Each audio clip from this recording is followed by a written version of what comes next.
y vamos a estudiar en los versículos 15 al 19 del capítulo 11 del libro del Apocalipsis.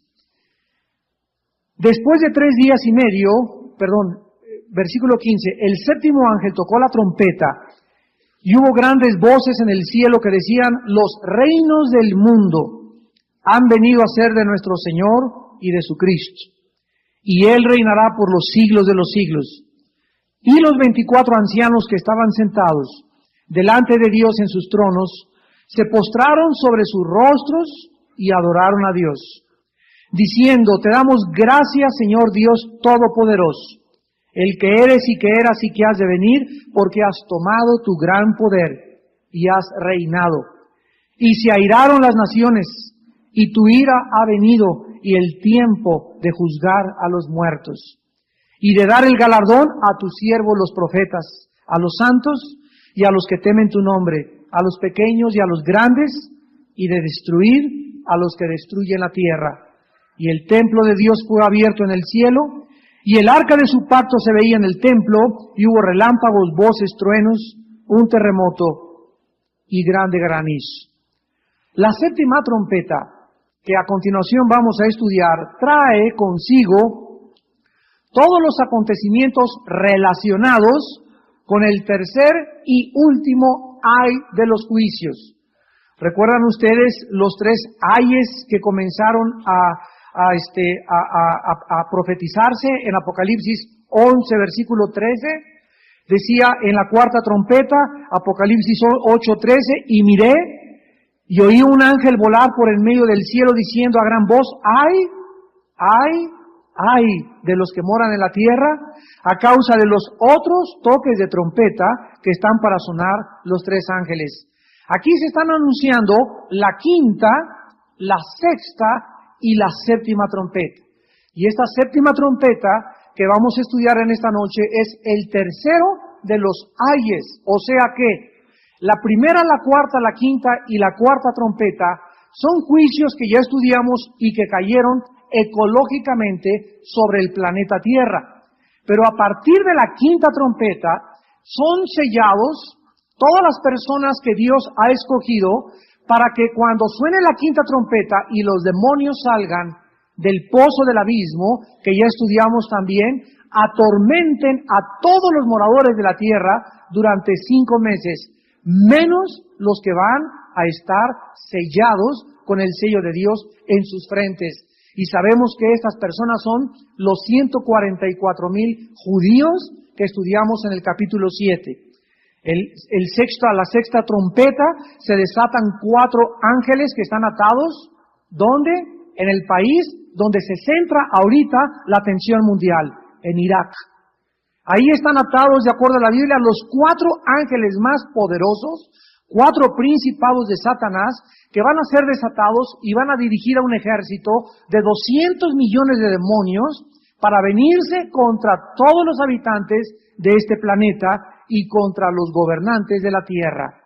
Y en esta séptima trompeta produce el solemne anuncio de la gloria de Cristo viniendo a tomar a este mundo la posición, el control, las riendas y el dominio de los reinos de la tierra.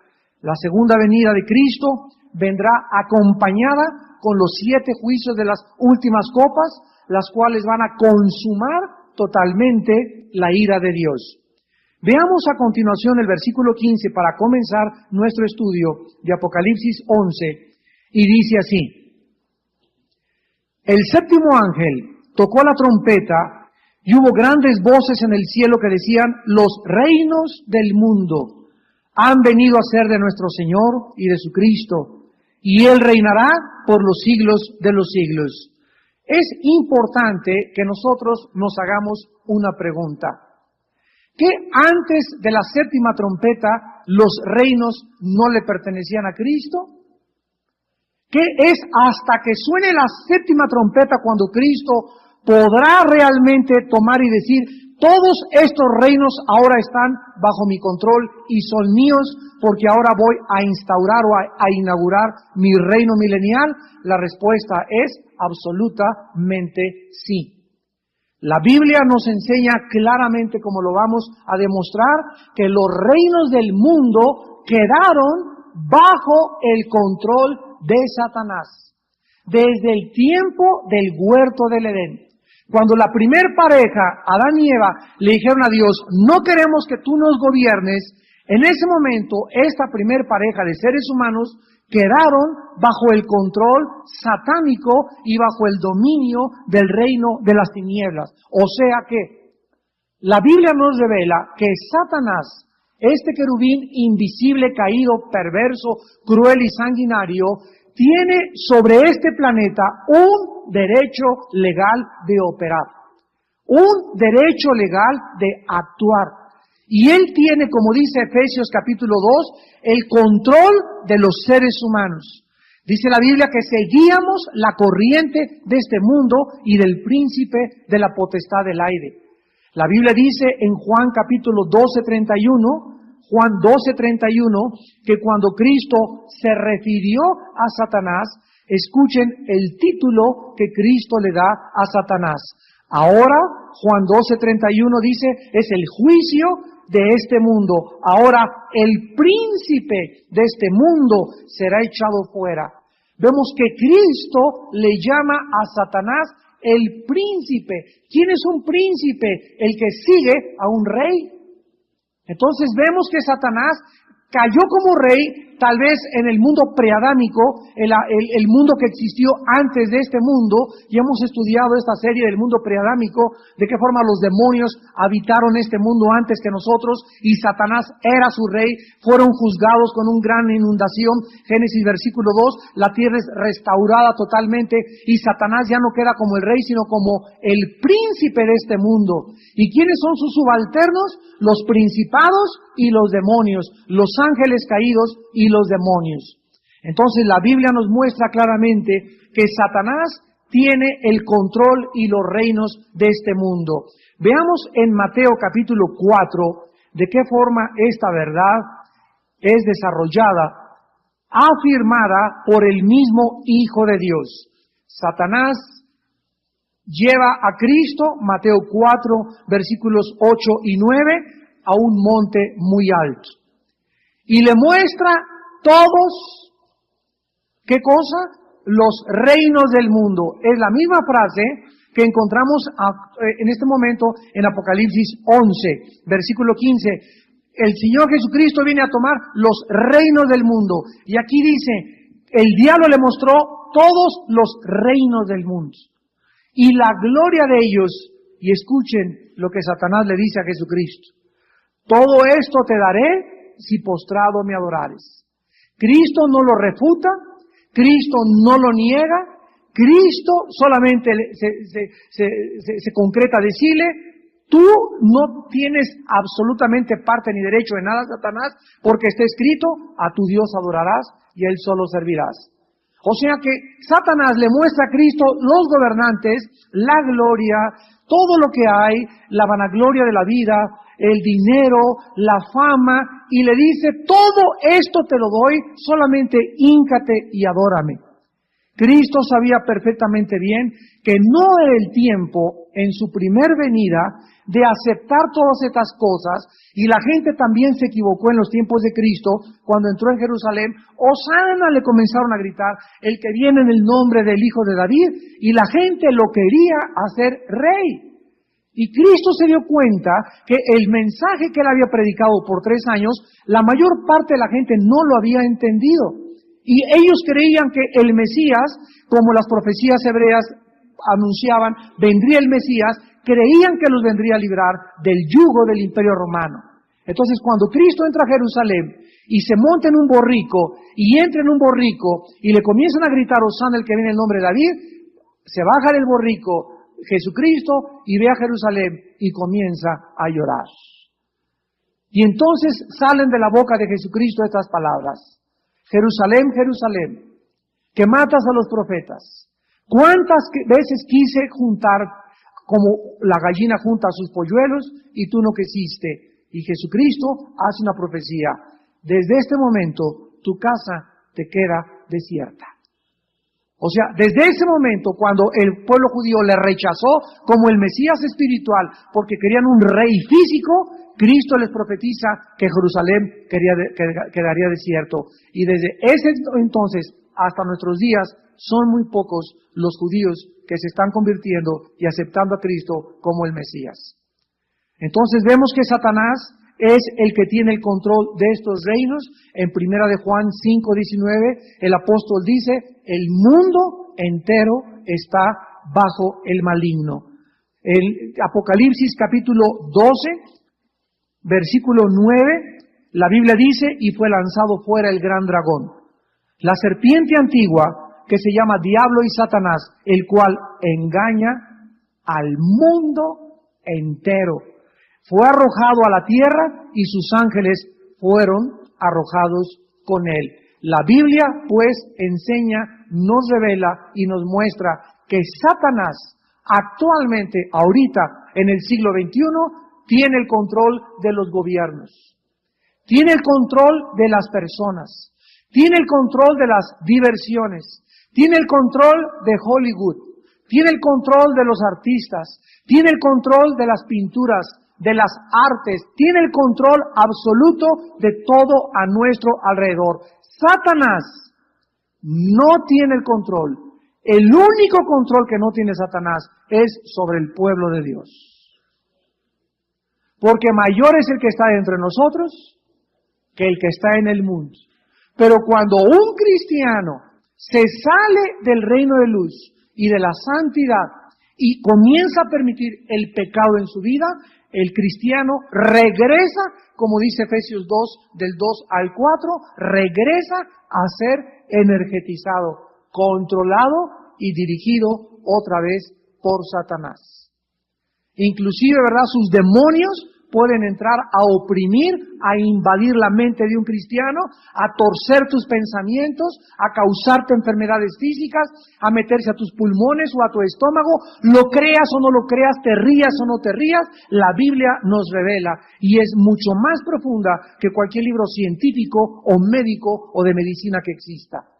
Lo que los psicólogos no entienden como paranoia, esquizofrenia, psicosis, manías depresivas, etcétera, etcétera, y que consideran que son problemas mentales, el 90% de ellos, la Biblia nos habla, son obras de espíritus malignos operando en los seres humanos. Vemos pues que aun cuando Dios dispersó a la humanidad en la Torre de Babel y se formaron diferentes naciones, Satanás las gobierna a todas las naciones y se le llama en la Biblia un solo reino. El reino de Satanás. Todas las diversas naciones, política, social, cultural, lingüística y religiosamente, son en realidad un solo reinado y su rey es Satanás. Así lo revela la Biblia. Ahora regresamos a Apocalipsis 11. Y vemos pues que es hasta la séptima trompeta cuando Cristo hace a un lado a Satanás. Y dice la Biblia, los reinos del mundo han venido a ser de nuestro Señor y de su Cristo. Antes de pasar más adelante, aclaremos algo. ¿Qué fue entonces en realidad lo que sucedió en la cruz del Calvario? ¿Qué fue lo que realmente sucedió cuando las potestades para que atados y para que fueran desenergetizados en cuanto a su influencia al pueblo de Dios? ¿Qué es lo que significa en Hebreos 2, 14 y 15 cuando dice que por cuanto los hijos participaron de carne y de sangre, Él participó también de lo mismo para destruir por medio de la muerte al que tenía el imperio de la muerte, esto es al diablo, y librar a todos los que estaban sujetos a servidumbre por el temor al diablo, para que fueran hechos libres en el nombre de Jesús? Muy bien, Cristo en la cruz del Calvario le exhibió a Satanás y le quitó su poder sobre su pueblo, sobre nosotros los cristianos. La Biblia profetizaba en Génesis 3:15 que la semilla de la mujer heriría en la cabeza a Satanás. Y tú sabes que cuando a una serpiente le pegas en el cuerpo o le pegas en la cola, no le haces nada, porque sigue la serpiente viviendo. o caminando. La única parte vulnerable de una serpiente es la cabeza. Entonces, Cristo en la cruz del Calvario no le asestó a Satanás el golpe en la cabeza, por lo cual él sigue viviendo y coleando. Está vivito y coleando. ¿Cómo lo sabemos? Porque la Biblia nos dice en Efesios 6 que nos pongamos una armadura a los cristianos.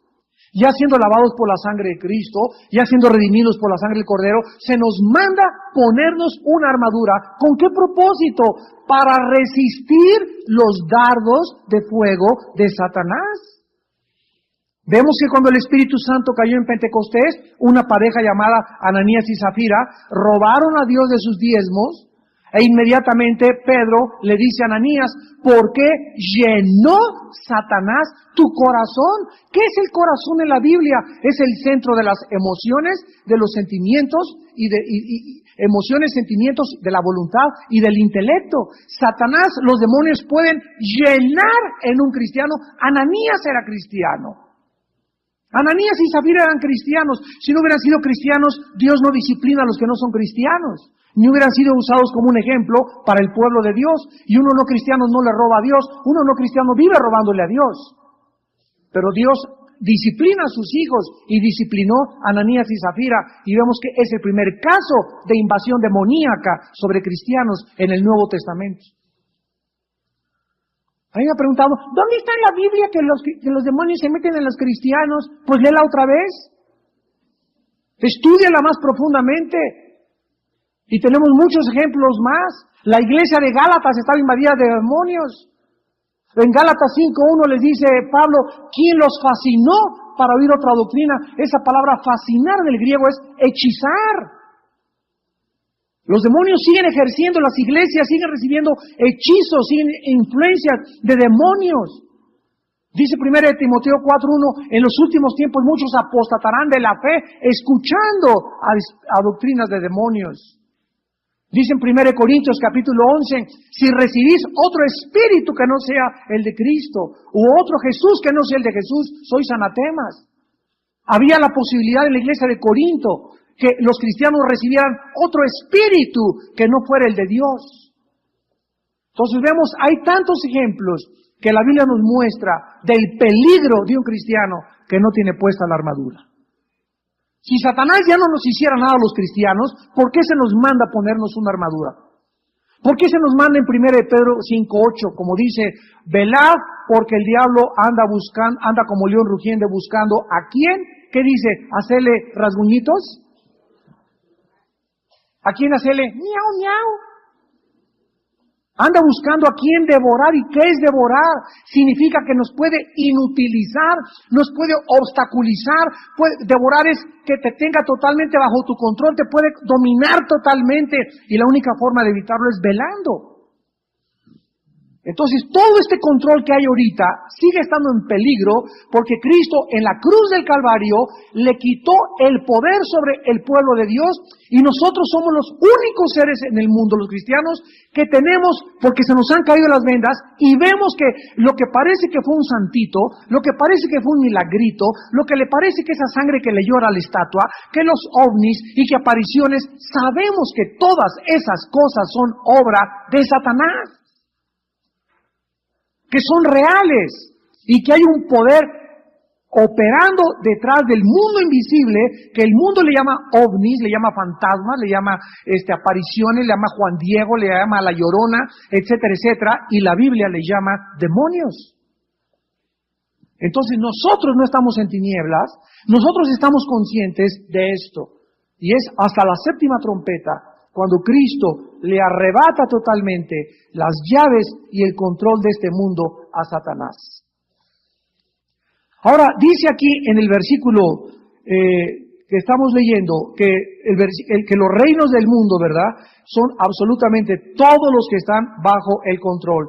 Y dice, han venido a ser de nuestro Señor y de su Cristo, el establecimiento del reino de Dios sobre este planeta es un hecho tal como se profetizó por los profetas hebreos en el Antiguo Testamento. ¿Cuál es la esperanza de los cristianos? ¿Cuál es el objetivo de los cristianos de ser buenos, de ser santos, de portarse bien? de conocer a Dios, de saber profundamente en nuestra alma que viene pronto un mundo donde no va a haber corrupción, no va a haber latrocinios, no va a haber secuestros, ni homosexualismo, ni asaltos, ni muerte, ni sufrimiento, ni cánceres, ni enfermedades, ni nada. Y si no tuviéramos esta esperanza, pues vivamos entonces para esta vida nada más. Como dice en 1 Corintios el apóstol Pablo capítulo 15, si mañana moriremos, bebamos y comamos. ¿Para qué le soy fiel a mi esposa? Si en este mundo el que no tranza no avanza. ¿Para qué soy honrado en mi trabajo? ¿Para qué mantengo mi integridad? ¿Por qué trato honradamente de hacer dinero y con tantos años cuando puedo asaltar un banco, puedo secuestrar y puedo tener dinero fácilmente o vender droga? ¿Por qué no hago esas cosas? Porque tengo el temor de Dios. Y porque sé que se paga en esta vida y se paga en la otra. Y porque sé que el mal está ya derrotado. Y mientras todo esto acaba, tenemos nosotros, como dice la Biblia, estar firmes y constantes, sabiendo que nuestro trabajo en el Señor no es en vano.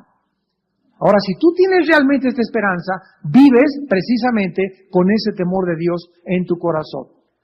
Dice la Biblia en Apocalipsis 21, cuidado que no os embriaguen y se llene vuestro corazón de glotonería y os sorprenda la venida de Cristo como ladrón en la noche. Porque entonces Dios tomará a ese siervo y le llama hipócrita e infiel. Y ahí lo echará en las tinieblas y allí será el lloro y el crujir de dientes. O sea, cuando venga Cristo, que en cualquier momento puede caer, ¿verdad? Inmediatamente los que estén y que se decían cristianos, que venían aquí el martes, venían a su iglesia, etcétera, etcétera, y son sorprendidos por la venida de Cristo, lo lamentarán. Dice en 1 Juan que serán avergonzados. Y dice en 1 Juan 3:3 que el que tiene esta esperanza se purifica a sí mismo. La única forma de demostrar realmente, amados, que somos hijos de Dios es purificándonos. Vayamos al libro de Daniel, capítulo 2, en el Antiguo Testamento, y veamos que en la visión, o el sueño que tuvo el rey Nabucodonosor, y que el profeta Daniel le interpreta, ya vimos que tenía la cabeza de oro, los pechos y los brazos de plata, el vientre de bronce, las piernas de hierro, y las pies de la estatua era una mezcla de hierro con barro. Y estos 10 dedos de la estatua simbolizan la última forma de gobierno mundial, como ya también lo hemos estudiado. Y miren lo que dice en Daniel 2, versículo 35. Entonces fueron desmenuzados también el hierro, el barro cocido, el bronce, la plata y el oro, y fueron como tamo de las eras del verano.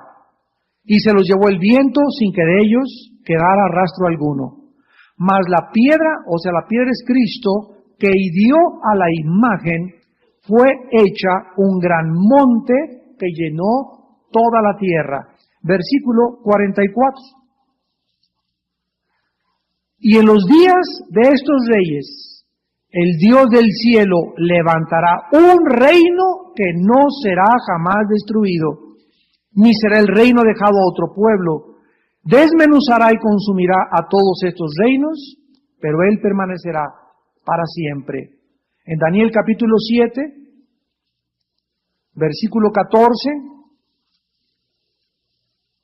y le fue dado dominio, gloria y reino, para que todos los pueblos, naciones y lenguas le sirvieran. Su dominio es dominio eterno, que nunca pasará, y su reino uno que no será destruido. Y el versículo 27, y que el reino y el dominio y la majestad de los reinos debajo de todo el cielo se ha dado al pueblo de los santos del Altísimo, cuyo reino es reino eterno, y todos los dominios le servirán y obedecerán. En este último versículo de Daniel 7:27, quiero que observen la palabra reino en singular y la palabra reinos en plural. ¿Ya lo observaron? Y que el reino singular, el reino es el que está hasta arriba, singular. El reino es el del Padre y el Hijo, es el reino de Dios. Y que el reino, el dominio y la majestad de los reinos debajo de todo el cielo, o sea, en el futuro habrá un reino y muchos reinos abajo. Y la Biblia nos enseña ¿Qué somos los seres humanos? Los redimidos de Jehová, no los ángeles, no los serafines, no los querubines, vamos a ser nosotros los que tengamos el gobierno y el dominio de los reinos del universo de Dios. Y las posiciones que cada uno de nosotros vamos a tener en la otra vida estarán directamente relacionadas con la fidelidad que mostraste mientras estabas en este cuerpo. Veamos esta verdad en la segunda carta a los Corintios, capítulo 5, versículo 10.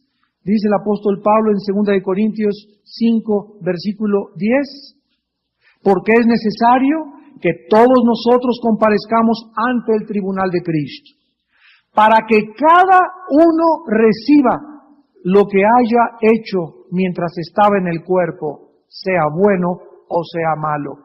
En la otra vida, todos vamos a recibir lo que hicimos mientras estábamos dentro de este envase, dentro de esta casa, dentro de esta botella que la Biblia le llama el cuerpo físico. Y todo lo que hiciste mientras estabas en tu cuerpo, sea bueno o sea malo, algún día será recompensado por Dios. Cristo les enseñó en Mateo 6:10 a los discípulos a que oraran y dijeran, venga tu reino. Así acaba el Padre Nuestro, venga tu reino. Y esta petición tendrá su cumplimiento en la séptima trompeta. El reino del Mesías no terminará cuando su aspecto terrenal termine, o sea, acabamos en los 1000 años, el reino del Mesías no va a acabar, sino que continuará, como lo acabamos de leer, eternamente. Regresamos a Apocalipsis 11 y dice el versículo 16 al 18. Que en cuanto se anuncia la venida de Cristo a tomar control de los reinos de este planeta, los 24 ancianos, ya hemos estudiado que es el consejo de la sabiduría de Dios alrededor de su trono, el consejo de Dios, el Sanedrín de Dios en el cielo, que controla a los ángeles y los asuntos espirituales del universo. Estos seres que estaban sentados cayeron sobre sus rostros y adoraron a Dios y le dijeron, te damos gracias, Señor Dios Todopoderoso, el que eres y que eras y que has de venir, porque has tomado tu gran poder y has reinado. Y se airaron las naciones y tu ira ha venido, y el tiempo de juzgar a los muertos y de dar el galardón a tus siervos los profetas, a los santos y a los que temen tu nombre, a los pequeños y a los grandes, y de destruir a los que destruyen la tierra. Estos seres celestiales comienzan diciéndole, te damos gracias. Esta expresión tiene que ver básicamente con la inauguración del reino y la victoria final de Dios sobre sus enemigos. O sea, Señor, gracias porque por fin la maldad llegó a su fin. Si nosotros creemos que Dios no tiene el poder para acabar con el diablo y con la maldad, como muchos dicen, oiga, si Dios es todopoderoso, ¿por qué no acaba con el diablo de una vez? Una vez una persona me hizo esta pregunta y le contesté, dale gracias a Dios, que Dios no ha acabado con la maldad porque comenzaría contigo. Entonces dale gracias a Dios en esta noche que Dios no ha hecho eso, porque si lo hubiera hecho tú no tendrías oportunidad del perdón de tus pecados y la vida eterna. Dice en 2 de Pedro capítulo 3 que Dios es paciente, esperando que la mayor parte de las personas se salven y se procedan a arrepentirse. Entonces, esta es una de las razones por las cuales Dios no ha acabado con todo como lo podría hacer.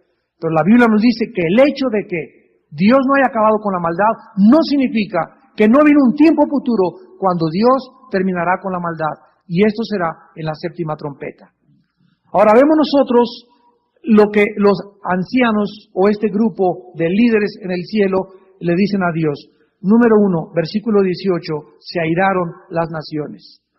Cuando los juicios de Dios caigan o comiencen a caer sobre el mundo y Satanás se ha desplazado y Cristo arrebate el control de este mundo, esto nos muestra a las naciones enojadas con Dios, enojadas con Cristo por creer qué cosa. ¿Por qué se enojan las naciones? Porque los gobernantes creen que les pertenecen a ellos.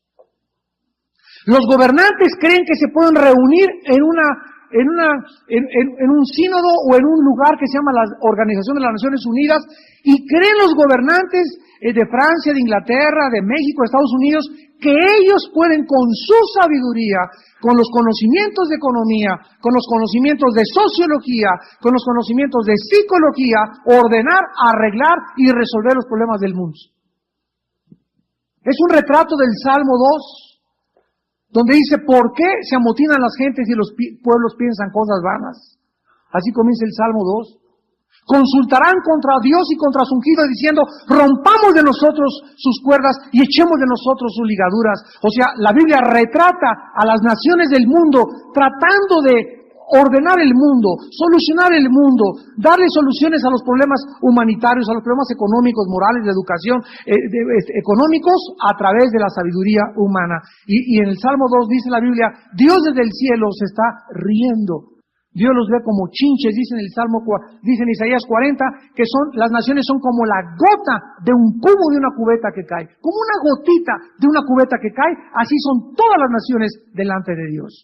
En Job 12:24 dice la Biblia que Él hace errar a los gobernantes de la tierra y les quita el juicio.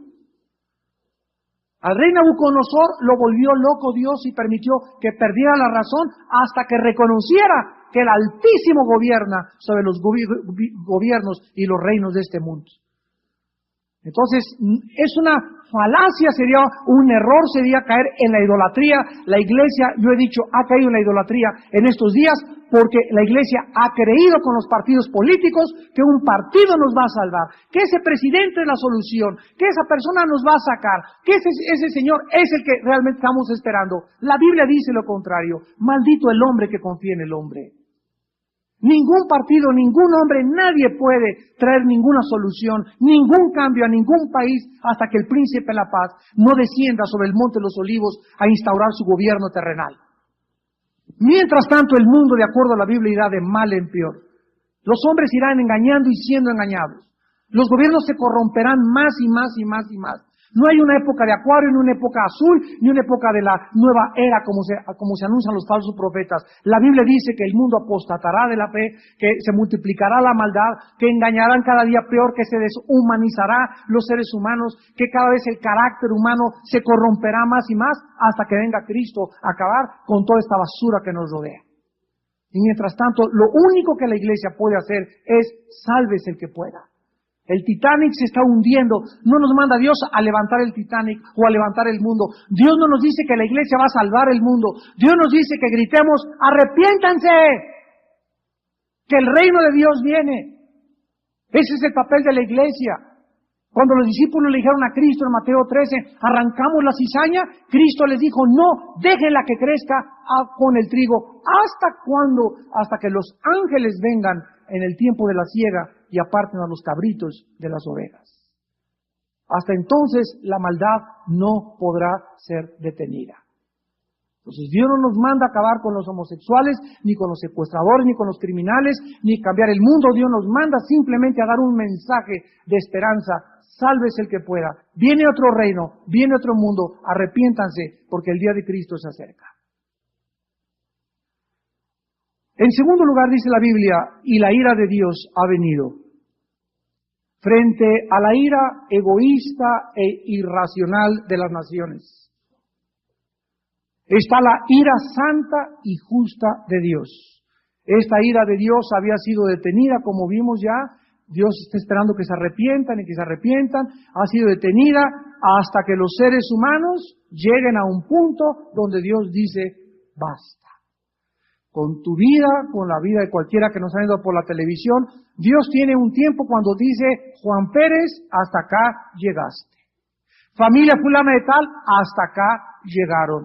Nación fulana de tal, hasta acá llegaron. Como lo hemos visto en la mayor parte de las naciones de Europa. La mayor parte de las naciones de Europa han sido abandonadas por Dios. Tuvieron su época de la Reforma, tuvieron su época de avivamiento, tuvieron su época de la predicación, tuvieron su Juan Calvino, su Juan Hus, tuvieron sus John Wesley, su George Whitefield, su Charles Spurgeon, tuvieron en la India tuvieron, ¿verdad?, todos estos grandes hombres que se levantaron y dieron sus vidas por ellos, y sin embargo, rechazaron el Evangelio y Cristo dice basta. Y a México le ha llegado el tiempo del arrepentimiento en estos días. Nunca, como en la historia, en los últimos 20 años, jamás se había predicado el Evangelio en la televisión y en el radio como se está escuchando actualmente en la República Mexicana. Nunca en la historia. Tenemos 110 años. Estamos en diciembre del 2003. Tenemos 110 o 115 años que el Evangelio llegó. Y tenemos menos de 30 años que el Evangelio está alcanzando las clases medias altas en la República Mexicana. Por primera vez en la historia, y si ustedes no se han dado cuenta, es porque están demasiado ciegos. Pero es el tiempo de México, como lo podemos ver. Como podemos ver por qué Dios nos bendice, por qué está permitiendo esta propagación de los medios de comunicación, por qué nos ha mandado a 4 continentes, por qué está levantando maestros de la palabra, pero al mismo tiempo que Dios está haciendo eso, sabemos que está el diablo enviando también a su grupo de evangelistas satánicos. Nunca la iglesia había sido tan infiltrada por falsos profetas, por falsos maestros. Nunca había habido tantas herejías que se predican en las iglesias cristianas, en los púlpitos cristianos, como se están predicando en el siglo XXI. Jamás en la historia había habido tantas herejías. Y esto va de acuerdo a la palabra de Dios. En los últimos tiempos, muchos apostatarán de la fe. Dice en Romanos capítulo 2, versículo 4 al 11, acerca de la ira de Dios, anticipándola y advirtiéndonos. Romanos 2, 4 al 11, o menosprecias las riquezas de su benignidad, paciencia y longanimidad, ignorando que su benignidad te guía al arrepentimiento. Este pasaje nos enseña que Dios muchas veces no juzga ni castiga inmediatamente. ¿Por qué te ha permitido Dios ir tan lejos con tus pecados? Por su bondad y misericordia. Y hay personas que van y pecaron ayer y se moquetearon a su esposa anoche, robaron, se acostaron con su novio y siguen caminando y todo va normal, mi sueldo, todo, tengo salud, no pasa nada, y asumen que como no les ha pasado nada, pues Dios no ve. Dios no ve. Entonces se envalentonan o se animan a pecar más. ¡Qué triste! Porque el hecho que no te haya sucedido nada, ni que te haya pasado nada, dice Romanos 2, 4, es por la benignidad, paciencia y longanimidad de Dios, que quiere que te arrepientas sin que tenga que darte cuero. Pero si tú no te arrepientes, dice Dios, y Dios sabe si te vas o no te vas a arrepentir, viene el ramalazo. Viene como ladrón en la noche, cuando menos lo esperas, algo contra tu vida que te haga cimbrar y sacudir las fibras más íntimas de tu alma. Y si ni tampoco así entiendes, Dios entonces se sacude las manos, y el juicio más grande es cuando Dios abandona a una persona y le dice, nunca voy a volverme a meter en tu vida. Haz, Juanito, Lupita, lo que te dé la gana. Y esto lo encontramos en Romanos 1, 3 veces dice, Dios los entrega a la inmoralidad. ¿Quieres seguir siendo homosexual? Ya te hablé, te di la chance, te pude mandar a un lugar de rehabilitación y no quisiste, te entrego, me quito de tu vida.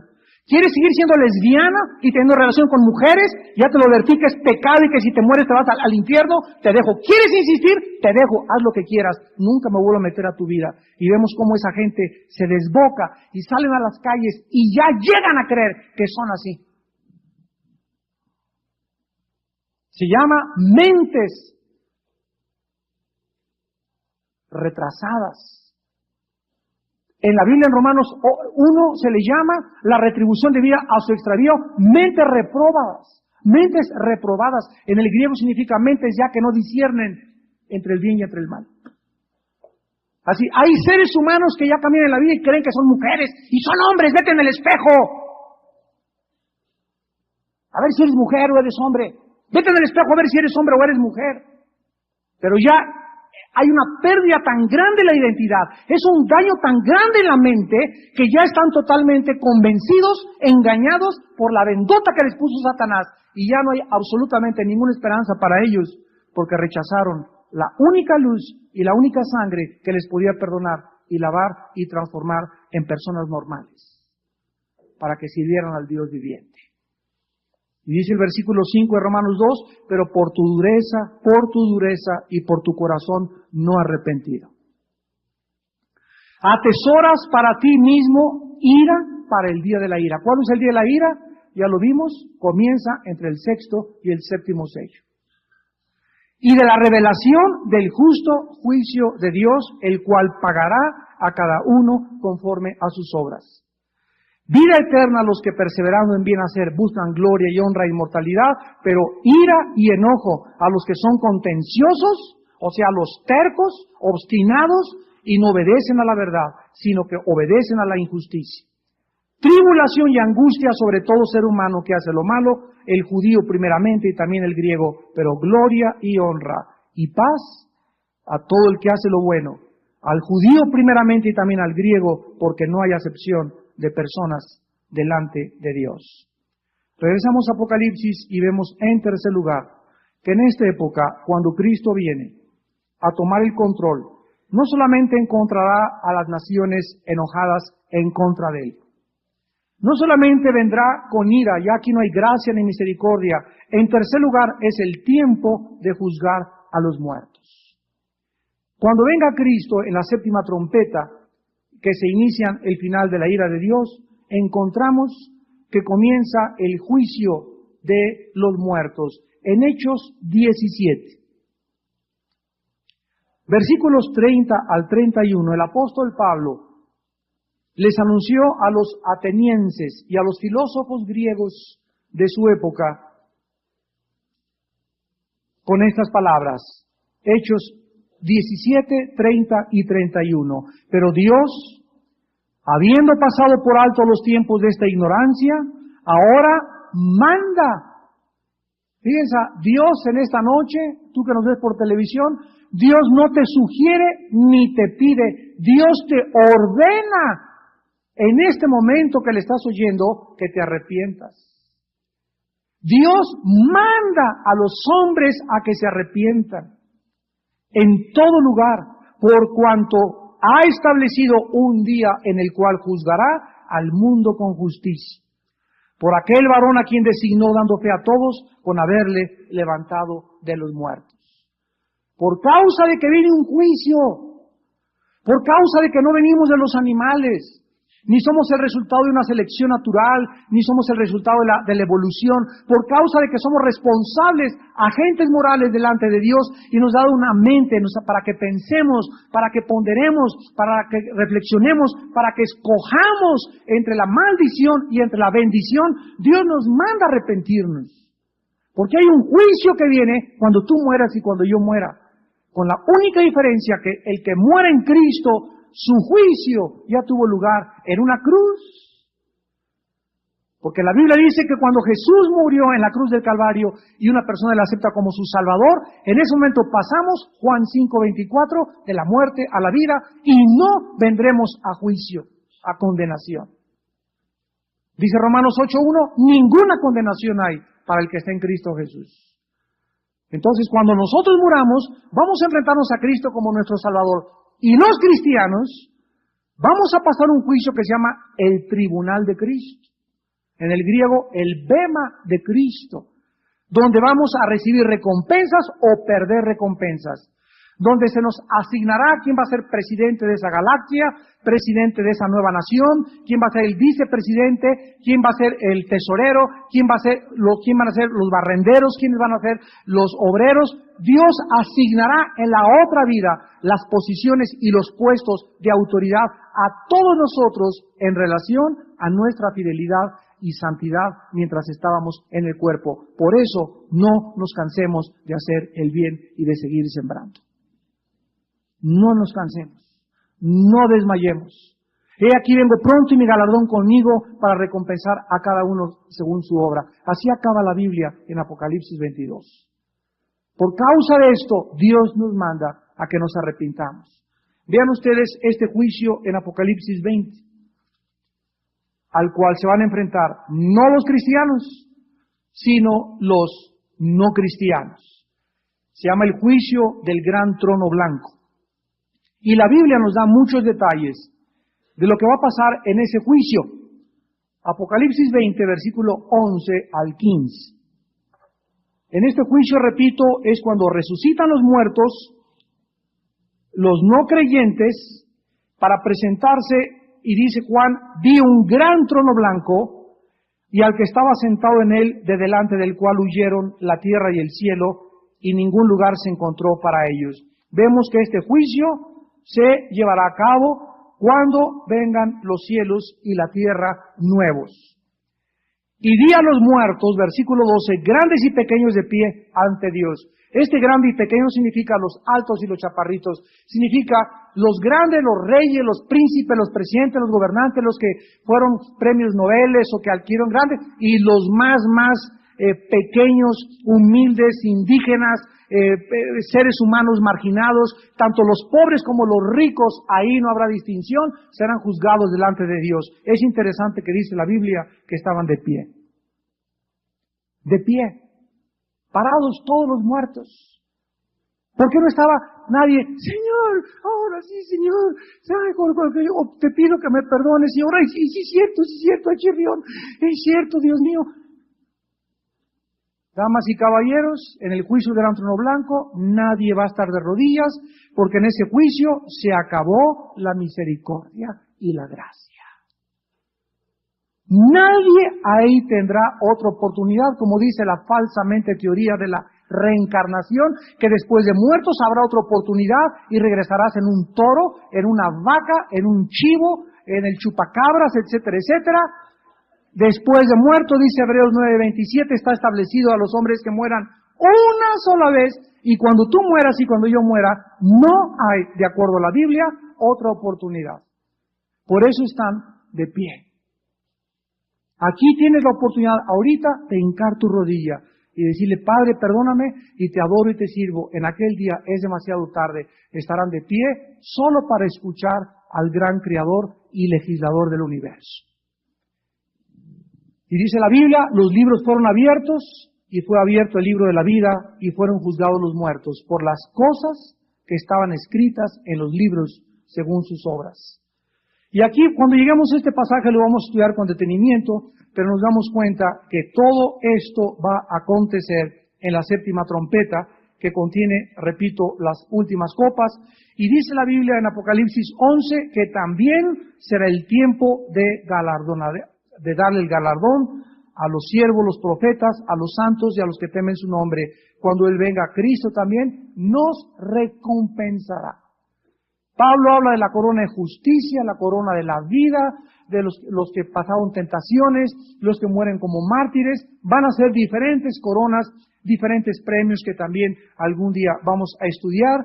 Y dice la Biblia, y de destruir a los que destruyen la tierra. Entonces el templo de Dios, versículo 19, se abrió en el cielo. El arca del pacto se vio en el templo y hubo relámpagos, voces, truenos, un terremoto y grande granizo. La apertura del templo en el cielo, para terminar, nos sugiere el hecho de que Dios está actuando en cumplimiento de todo lo que Él ha prometido. Al mismo tiempo que las profundidades del abismo aparecen al descubierto, también las cortinas del cielo se descorrerán para manifestar el poder del Dios soberano. Se abrirá el abismo de los demonios en la quinta trompeta, abajo y arriba se abrirá el cielo para que todo mundo pueda ver que el Creador y el legislador es un Dios justo y que todo lo que sucede aquí abajo es porque tú te lo merecías. El arca fue dada a Israel como una señal de su presencia en medio del pueblo y para que supiera el pueblo que Dios cumplía su palabra. Probablemente el arca, sabemos, fue destruida cuando Nabucodonosor destruyó Jerusalén. Esto lo vemos en Segunda de Reyes, capítulo 25. Pero los relámpagos, los truenos y las voces manifiestan que en este tiempo Dios hará sentir su presencia de manera poderosa e inconfundible. Damas y caballeros, en este tiempo nadie se podrá esconder de Dios. ¿Estarás tú en estos tiempos recordando esta conferencia en esta noche?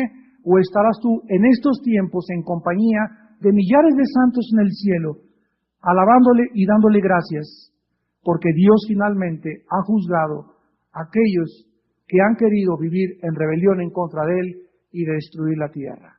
Tú tienes esta oportunidad en esta noche, tú que nos escuchas también, de en esta noche entregarle tu vida al Salvador. Oremos.